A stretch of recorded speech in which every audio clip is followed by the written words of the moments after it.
Congratulations!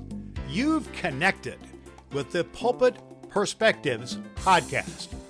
Join Reverend Dr. Kent Lundy as he connects with pastors where they preach, literally at the pulpit of their church. It's a point of view with purpose and personality that informs and inspires with real-life stories from great preachers you need to know. Your host is Reverend Dr. Kent Lundy.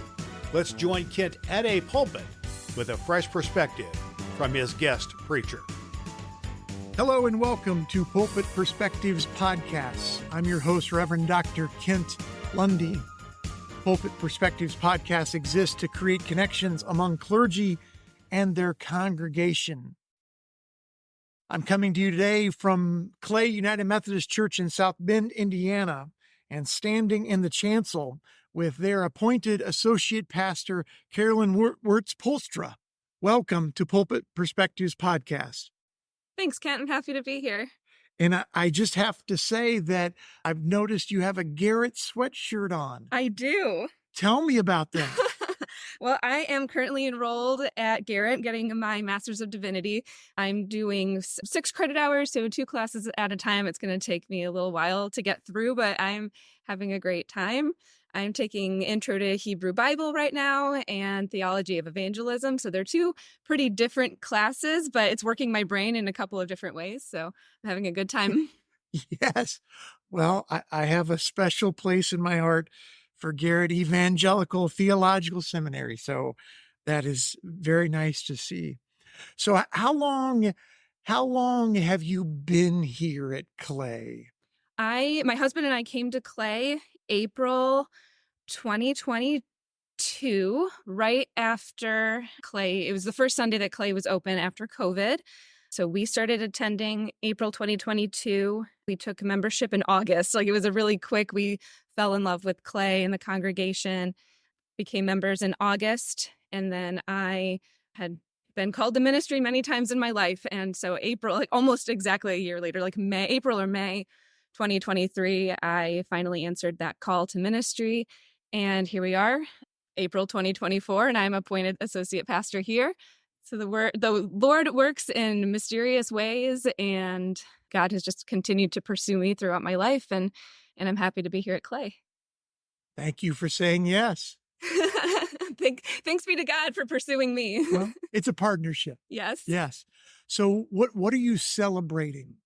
I am celebrating all of the ministries that are happening here at Clay. We have really exciting missions that happen here. Our food pantry serves over 1,000 people every month. I'm working on some personal projects that are really important, really special to me. Here at Clay, we're working on launching a fresh expression. So it's been kind of in the works since last year's annual conference. Pastor Brian said to me, this is something I would like for you to explore, kind of put the ball in my court, let me do some thinking. And we did some dinner conversations with a couple members of the congregation.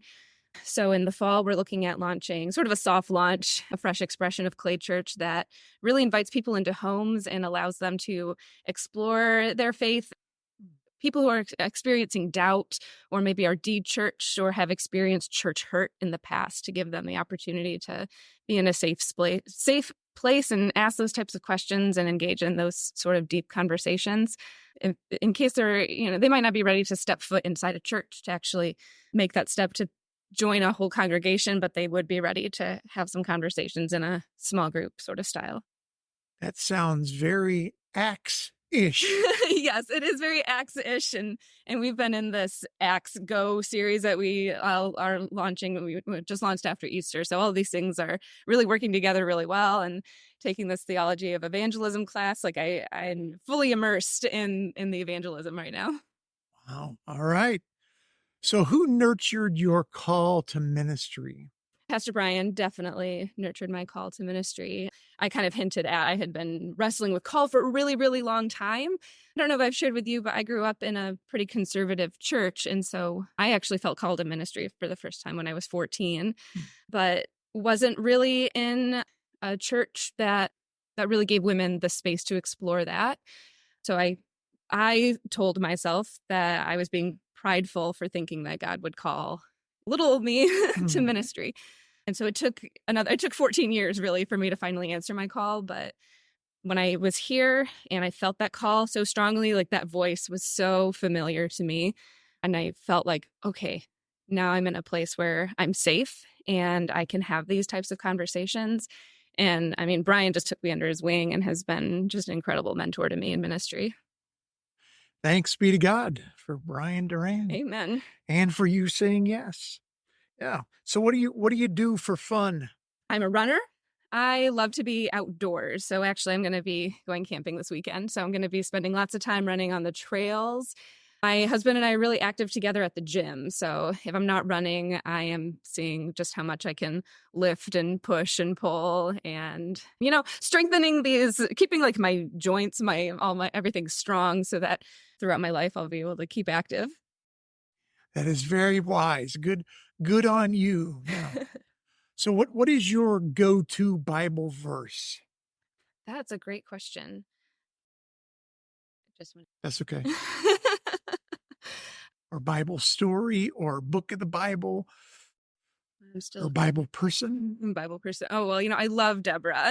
Oh, Deborah. I love the story of Judges, but I love Deborah as far as her capacity for leadership.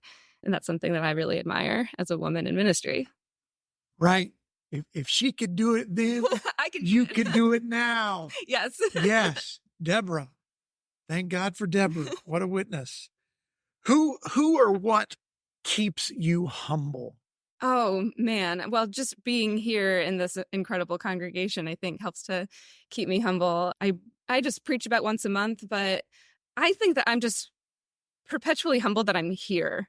Mm-hmm. Like my history, my background, the way that the Lord has worked through me is just so incredible to me. Like, I cannot believe that God would call me to be here. And I can't believe that God continues to call me and pursue me. And so being here and being in this with this congregation and being in a position of leading this congregation is just so incredible and unbelievable for me. Wow. Yes. I hear humility, but I also hear gratitude. So grateful. Yes. Right. If you only had one preacher to listen to the rest of your life, so one preacher, you only get one preacher to listen to the rest of your life, who would that be? It would be Pastor Brian. Pastor Brian. Yes, he's so good. Okay. I just hang on to every word. I'm like a sponge. Okay. All right. Pastor Brian Duran. Have to check him out if you haven't heard him already. So who are you, Mary or Martha? Ooh, I think I would be Mary. I just want to sit at the feet of Jesus. Just chilling out. Just want to take it all in. Sponge. I'm a learner. Yes. Right. Yes. Yeah. All right. Yes. Mary is a great example for us to slow down and be still before the Lord. Yeah. I mean, don't get me wrong. I'm also a little bit of a busybody, but I just feel the closest to God when I'm just like here at the feet of Jesus, To be still at the feet. Yeah. So who from the Bible would you like to go axe throwing with? I feel like it's cheating to say, I would go with Jesus, but I think that I would go with Peter.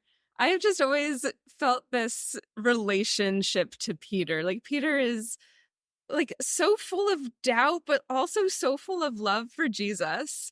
He's like, God, if this is really you, call me out of the boat, get out. And Jesus is like, Peter, get out of the boat, come follow me. And so even though like when life gets crazy and the storms are rough and the waters are blowing and, Jesus still says, get out of the boat and come to me on the water. So I think that I would want to go axe throwing with Peter and pick his brain about that.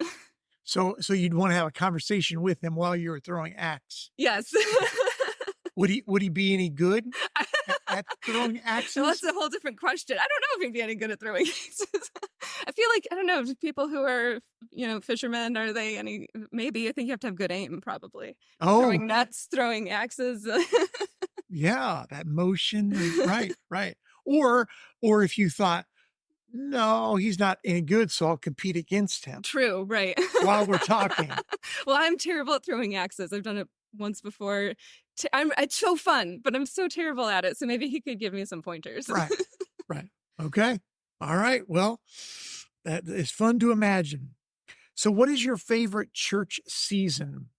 Oh, I love Lent. I don't know if that might be unpopular, but I love Lent. I love those 40 days of concentration. I said I'm a learner. So this 40 days of like concentrated learning and opportunity to dig into scripture and service, like that to me, that's what being a United Methodist is all about, the learning and the engagement and the mission. So I love Lent personally.